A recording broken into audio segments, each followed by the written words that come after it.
Waziri Mkuu wa Jamhuri ya Muungano wa Tanzania Dr. Mwigulu Nchemba ameagiza kukamatwa mara moja kwa mwanaume mwenye miaka zaidi ya 50 anayetuhumiwa kumbaka mwanafunzi wa kidato cha kwanza mwenye umri chini ya miaka 18 wilayani Lushoto mkoani Tanga na kumsababishia ujauzito.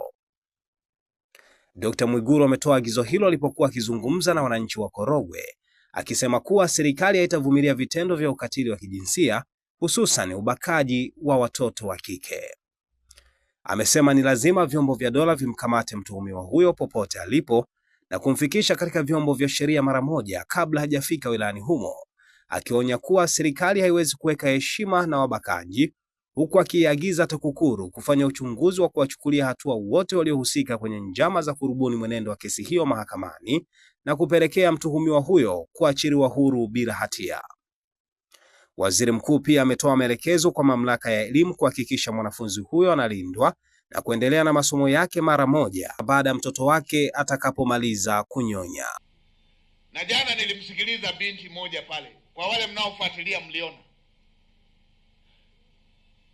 Binti amebakwa, mtoto mdogo chini ya miaka 18, mwanafunzi wa form 1 kidato cha kwanza, jibaba zaidi ya miaka 50 limembaka mpaka likampa mimba.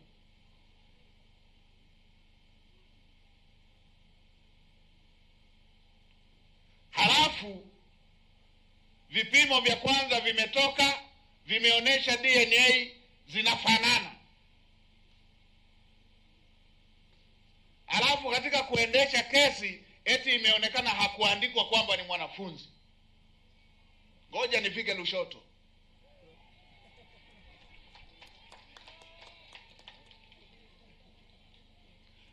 Ninapofika Lushoto nikute yule alishakamatwa, akasakwe popote alipo, akamatwe. Hatuwezi tukaweka heshima na wabakaji.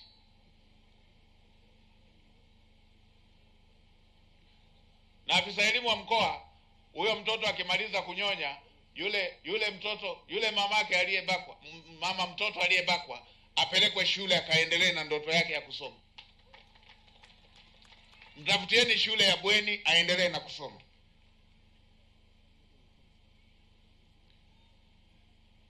Yule aliyebaka atakipata cha moto. Ninyi mnaoweka, wale wanaofanya njama na wabakaji, kamanda RSO, kamanda wa TAKUKURU, fuatilieni wote waliocheza na hili faili. Fuatilieni na wote waliocheza na hili faili. Wote waliocheza na hilo faili. Niliikuta kesi ya aina hiyo pia kule Mwanza. Imechezewa, na shukuru hatua zilishachukuliwa, imerudishwa tena ikaungurume upya. Mna bahati mbaya sana wale wanaopenda vitendo hivi vya kijingajinga. Sisi wafugaji, ilikuwa tunapofuga likitokea dume likaanza kupanda vindama, ama dume linapanda madume wenzake, tulikuwa tunalihasi tu, wala hamna katiba hapo.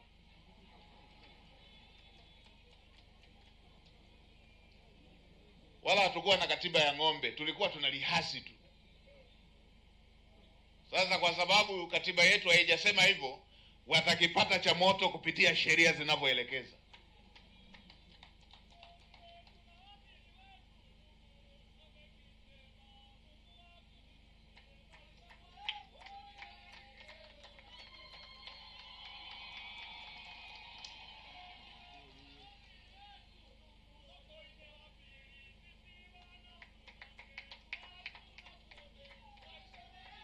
Sikiliza, unataka kujenga nyumba imara kwa bei nafuu? Karibu Kemgongo Hardware. Tunaopatikana Dodoma karibu na ofisi ya kata ya Mchuka, mkabala na barabara ya lami ya kuelekea Mvumi. Sisi Kemgongo Hardware tunauza vifaa vyote vya ujenzi, kuanzia saruji, nondo, mabati, rangi hadi matofali. Matofali yetu sasa yanapatikana kwa saizi zote kama vile inchi 5, inchi 6, yakiwa katika hali ya uimara na yenye ubora kwa bei nafuu zaidi ya soko. Iko hivi, Kemgongo Hardware ndio sehemu sahihi kwa ujenzi wako wa ndoto. Wasiliana nasi kupitia simu namba 0750694276 ama 0653611722.